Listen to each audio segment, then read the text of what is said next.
감사가 되는 인생 해석이라는 제목으로 하나님 말씀 함께 나누시겠습니다. 여러분, 우리 인생에서 해석이 참으로 중요합니다.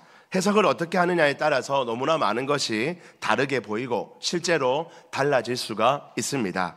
사회적으로도요, 어떤 일이 일어났을 때, 또 어떤 사건이나 현상이 발생했을 때 이것을 어떤 사람은 위기다, 큰일 났다, 아이 끝났다, 이렇게 위기로 보는 사람이 있는 반면, 또 어떤 사람은 기회다, 이건 진짜 기회다 라면서 기회로 보고 도전하는 사람도 있죠. 어떻게 해석하느냐의 차이입니다.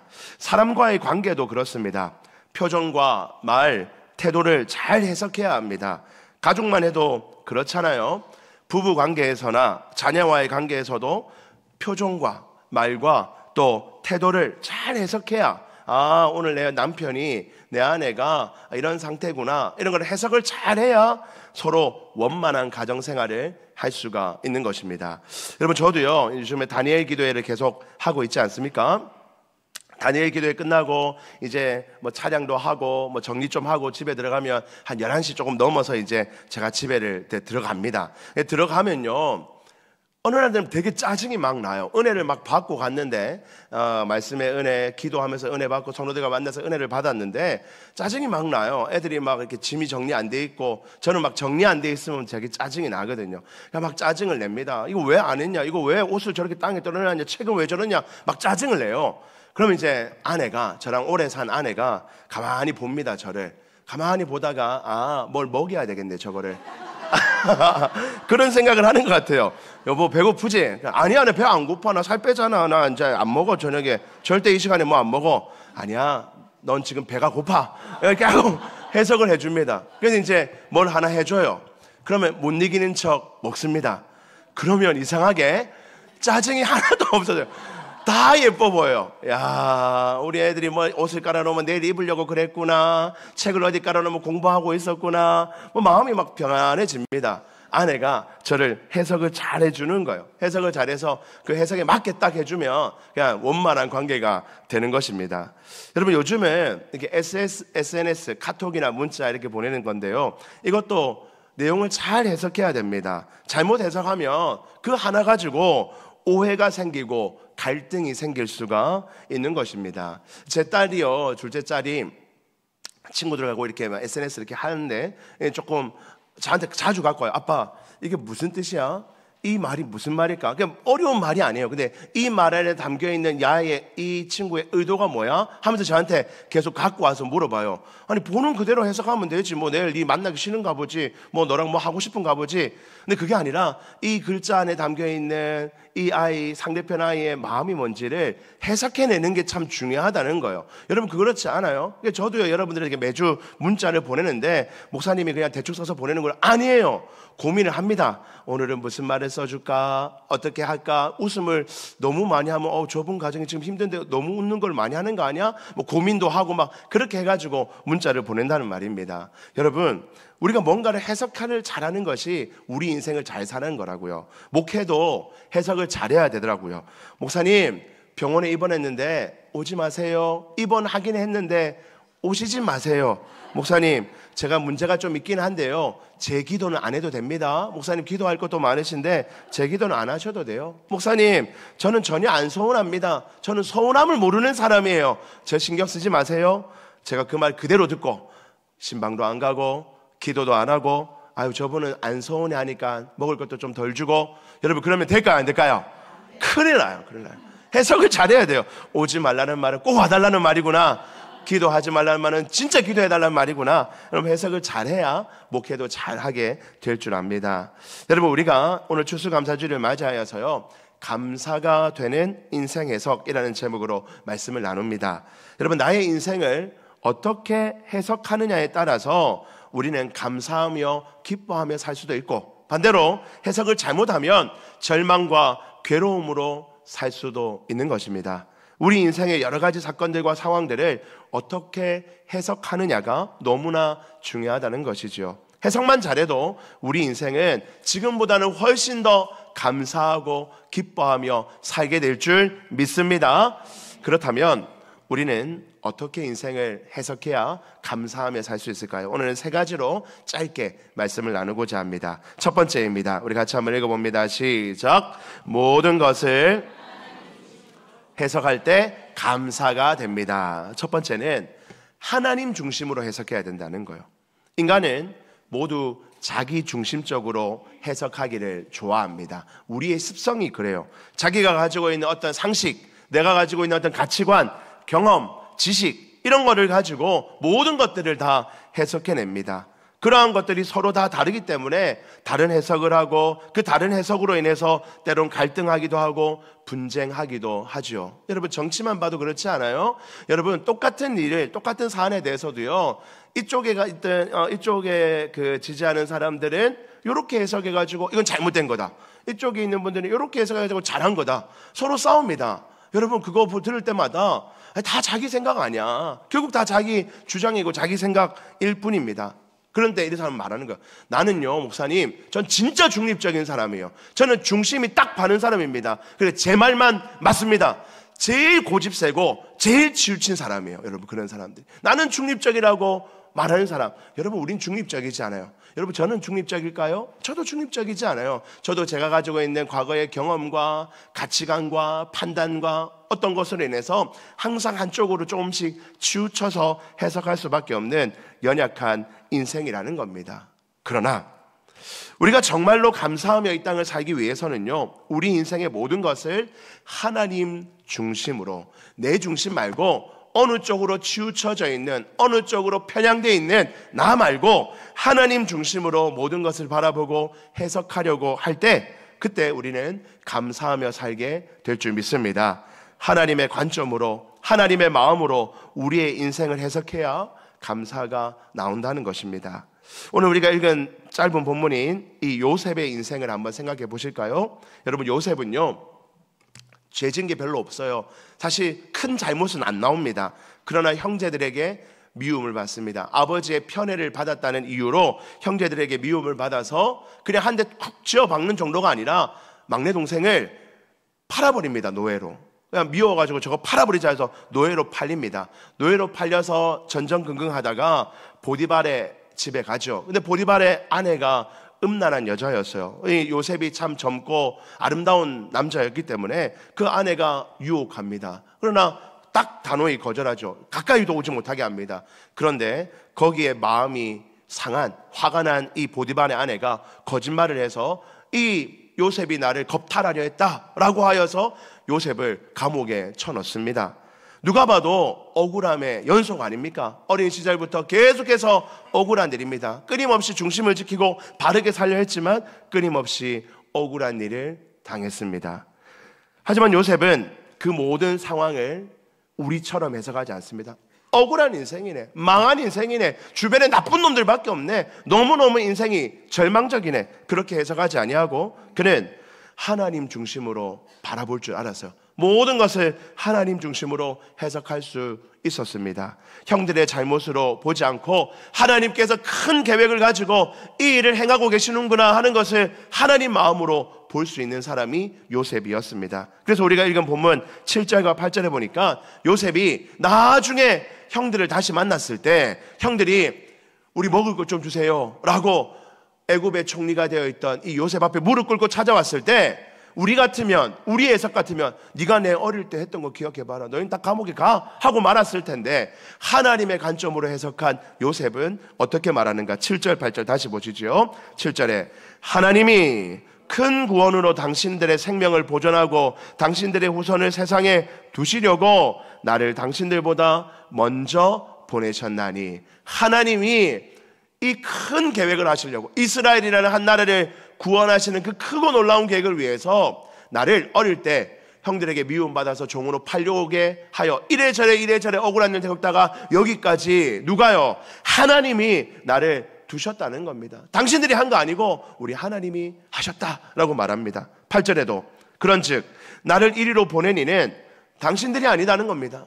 너희가 나를 어릴 때 팔아서 내가 이렇게 된 게 아니라 하나님이 하신 일이다. 하나님이 나를 바로에게 아버지로 삼으시고 그 온 집에 주로 삼으시며 애굽 온 땅의 통치자로 삼으신 모든 것이 하나님이 하신 일이야. 창세기 50장 20절에도 당신들은 나를 해하려 하였으나 하나님은 그것을 선으로 바꾸사 오늘과 같이 많은 백성의 생명을 구원하게 하시려 하셨나니 하나님이 하셨다는 것입니다. 사랑하는 성도 여러분, 요셉은 하나님 중심으로 해석할 수 있는 실력과 눈이 있었던 것입니다. 하나님은 어떤 분이신가? 하나님은 어떤 마음을 가지고 계신가? 하나님은 어떻게 이 상황을 하실 수 있는가? 하나님이 나에게 이 상황 속에서 무엇을 하기를 원하시는가? 늘 모든 상황과 형편 속에서 하나님이라면 하나님이 어떻게 보시는가? 이렇게 하나님 중심으로 바라볼 수 있는 눈이 있었기 때문에, 그런 해석할 수 있는 실력이 있었기 때문에 그 절망적인 상황 속에서도 우리는 그런 상황에 한 번만 빠져도 억울하고 분해서 한평생 마음에 응어리가 져서 그 원수 갚느라고, 그 분노하느라고 제대로 살지 못하는 우리 같은 인생이 아니라, 요셉은 그런 상황 속에서도 하나님 붙들고 선하고 복된 길을 걸을 수 있었다는 것입니다. 사랑하는 성도 여러분, 항상 이런 관점으로 여러분들의 인생의 문제를 해석해 나갈 때 우리는 감사함으로 이 땅을 살아가게 될 줄 믿습니다. 베드로전서 4장 12절에서 14절 말씀해 보면 이런 말씀이 있죠. 사랑하는 자들아, 너희를 연단하려고 오는 불시험을 이상한 일 당하는 것 같이 이상하게 여기지 말라. 너희가 무슨 시험 당했다? 몸이 아프다? 사기를 당했다? 나쁜 사람을 만났다? 억울한 일을 당했다? 이상한 일이 아니라는 거예요. 일어날 수 있는 일이다. 살다 보면 일어날 수 있지. 하나님 백성에게도 일어날 수 있고, 하나님은 그 일을 통해서 하나님의 일을 하실 수 있어. 여러분, 이상한 일 당하는 것이 아니라 당할 수 있는 일을 당했어요. 억울하지만, 남들은 안 당한 것 같지만 그럼에도 당할 수 있는 일을 당했어요. 놀라지 말라는 겁니다. 왜? 이 일을 통해서 하나님 뭘 하시는가? 13절에 14절 보니까 오히려 너희가 그리스도의 고난에 참여한 것으로 즐거워하라. 이는 그의 영광을 나타내실 때에 너희로 즐거워하고 기뻐하게 하려 합니다. 너희가 더 즐겁고 기뻐하게 만들기 위하여 지금 이런 일들이 일어나고 있다는 겁니다. 14절에 너희가 그리스도의 이름으로 치욕을 당하면 복 있는 자로다. 영광의 영 곧 하나님의 영이 너희 위에 함께 계십니다. 하나님의 영이 너희와 함께 하셔서 너희를 기쁘고 즐겁게 만들기 위하여 이런 일들이 지금도 일어나고 있으니 이상하게 당황하지 말고, 이런 일이 있을 수 있구나, 내가 또 이런 일을 당했구나, 내가 하나님과 함께 해석하고 하나님과 함께 이겨내겠다는 마음으로 나아가라는 것입니다. 사랑하는 성도 여러분, 내 개인의 관점, 주변 사람들한테 물어서 내 이런 일을 당했는데 이거 어떻게 생각해? 야, 저 사람 어떻게 생각해? 주변 사람들의 관점, 세상이 말하는 관점, 유튜브 찾아보고 인터넷 찾아보고 그런 관점이 아니라 하나님의 관점으로 여러분들이 인생을 해석해낼 수 있기를 주의 이름으로 축복합니다.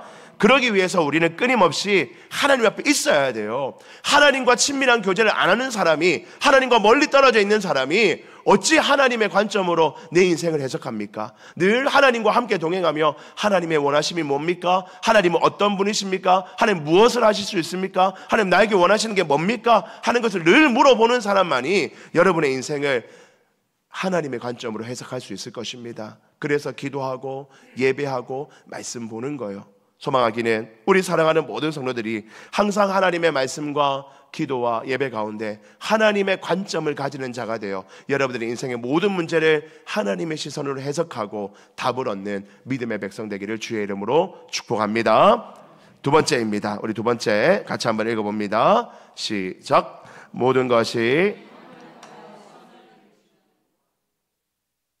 감사가 됩니다. 두 번째는 모든 우리 인생에 일어나는 일들이 합력하여 합쳐서서 결국에는 선을 이루고 있으시는, 하나님이 선을 만드시는 과정이다라고 해석해 나갈 때 우리 안에 감사가 생길 수 있어요. 로마서 8장 28절 우리가 알거니와 하나님을 사랑하는 자 곧 그의 뜻대로 부르심을 입은 자들에게는 모든 것이 합력하여 선을 이루느니라 라고 말씀하셨습니다. 여러분, 여기서 중요한 것이 무슨 단어입니까? 모든 것이 합력한다는 거예요. 여러분들이 가지고 있는 체력, 여러분들이 가지고 있는 어떤 핸디캡, 여러 가지 가지고 있는 연약한 성품, 여러분이 어릴 때부터 가지고 있던 삶의 배경, 성장 배경, 학력, 모든 것들이 합력하여 하나님은 어떠한 선을 만들고 계신다는 것입니다. 나의 아픈 일, 실패한 일, 오해한 일, 눈물까지도 다 포함이 되는 것입니다. 하나님은 우리의 인생의 조각들을 하나하나 모아서 결국에는 선한 일들을 이루시는 능력의 하나님인 줄 믿습니다. 여러분들 어떤 예술 작품 하시는 분들 보세요. 예쁜 이런 항아리 같은 거를요 잘게 막 부숩니다. 막 잘게 부숴서 항아리로 있을 때 예쁜데, 아니 이걸 다 깨니까 그냥 다 조각이에요. 우리가 볼 때는 다 쓰레기예요. 얼른 쓸어가지고 버려야 될 것 같아요. 그런데 그걸 잔잔히 다 깨서 그 조각가가요 그거를 다시금 하나하나 예쁘게 붙입니다. 그랬더니 원래 있던 항아리보다 훨씬 더 빛깔도 예쁘고 아름다운 작품을 만들어내는 것을 TV를 통해서 본 적이 있습니다. 여러분, 인간 기술자도요 그렇게 조각난 인생을 하나하나 예쁘게 붙였더니 아름다운 것을 만들어낼 수 있다면, 모든 만물을 창조하시고 우리를 잘하시고 다스리시는 하나님께서 우리 인생의 조각난 여러 부분들, 가족들로부터 받은 상처, 교회에서 받은 상처, 직장에서 받은 상처, 자녀들과의 갈등에서 받은 상처, 이런저런 아픔과 상처들, 어려움들을 하나님이 그 조각을 다 모으셔서 하나로 예쁘게 만드신다면 얼마나 아름다운 것들을 만드실 수 있으시겠습니까?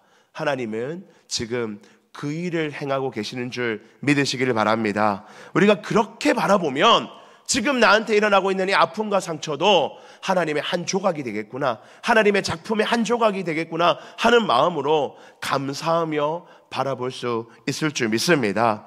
이사야서 61장 1절 말씀해 보니까, 그래서 하나님은 이런 분이십니다. 무릇 시온에게 슬퍼하는 자에게 화관을 주어 죄를 대신하며 기쁨의 기름으로 그 슬픔을 대신하며 찬송의 옷으로 그 근심을 대신하시고, 하나님은 대신할 것들을 다 예비해 두셨다는 거예요. 우리가 볼 때는 쓸데없는 조각이야, 우리가 볼 때는 다 불필요한 것들이야, 내 인생 이것만 없었으면 잘 됐을 텐데, 내 인생에 저 사람만 안 만났으면 잘 풀렸을 텐데, 우리는 그렇게 생각할 줄 모르나 하나님이 대신하게 한다는 겁니다. 하나님 대신하게 만드셔서 그것을 아름다운 조각으로 다루셔서 여러분들의 인생을 멋지게 만들어 가신 줄 믿습니다. 사랑하는 성도 여러분, 결과를 다 알기 전에 감사하십시다.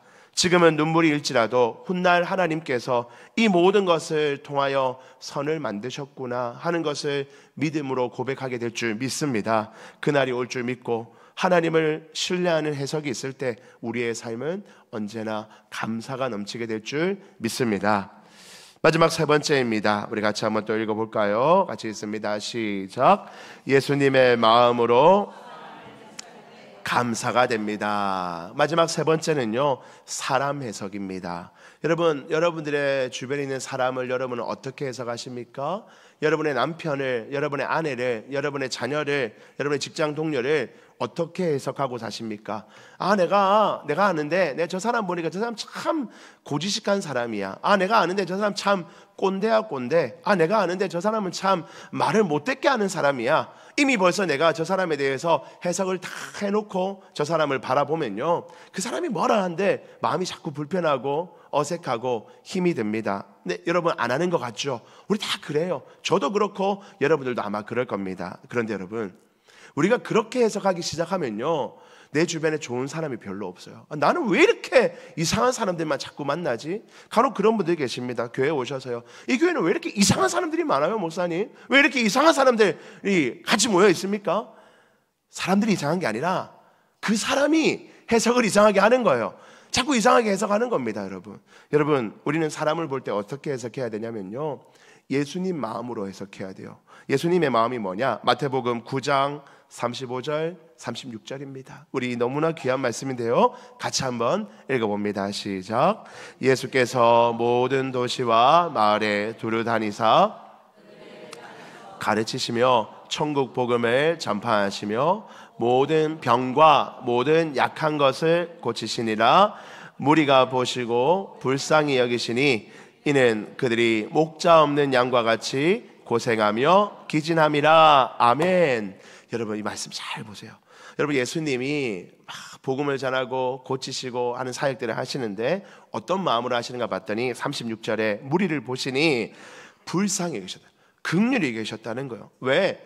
이들이 목자 없는 양과 같이 갈 바를 모른다는 겁니다. 여러분, 양들이 목자 없으면요, 집 마음대로 막 활개 치잖아요. 온갖 것들 위험한데, 악한데, 더러운데 다 다니는 거예요. 목자가 있어서 딱 관리하면 깨끗할 텐데 마음대로 다니는 거예요. 그래서 고생하고 기진합니다. 막 낙담되어 있다는 거예요. 그래서 그들에게는 모든 병과 약한 것들이 생겼다는 겁니다. 예수님이 사람들을 바라볼 때 하늘에 계셨던 예수님이 이 땅에 오시니 이 땅의 사람들이 얼마나 더럽게 보였겠어요. 인간들 봐라, 인간들 봐라. 이래 더럽다. 이래 온 마음이 다 썩었다. 여러분, 우리가 다른 사람의 마음을 알면 좋을 것 같잖아요. 여러분, 그거 너무나 끔찍한 일입니다. 우리가 이 땅을 살면서요, 다른 사람의 마음을 다 안다 생각해 보세요. 저 사람이 나한테 어떤 마음이 있는지 내가 쫙 다 알아보는 눈이 있으면요, 어떻게 만나겠어요? 저 사람 마음에 저렇게 더러운 마음도 있네. 나한테 좋은 말도 해줬기는 했지만 나한테 이런 나쁜 감정도 있네. 이런 마음까지 우리가 다 알아본다면 얼마나 서로 바라보는데 불편하겠습니까? 그렇죠? 근데 예수님은 다 아시잖아요. 예수님이 우리의 마음의 중심을 아신다 하셨거든요. 그런 예수님이 우리를 바라보시면서 우리를 저 더러운 인간들, 목사라고 앞에 서서 저렇게 멋지게 하긴 하지만 지 마음에는 온갖 나쁜 게 다 있네. 예수님 우리를 다 아시니까 그렇게 바라보실 수 있잖아요. 그런데 그렇게 우리의 중심을 아시는 예수님이 우리를 그렇게 안 보시고 뭐라 보시느냐? 불쌍히 여기셔서 저 마음 안에 저게 있는 게 목자 없는 양 같아서 그래.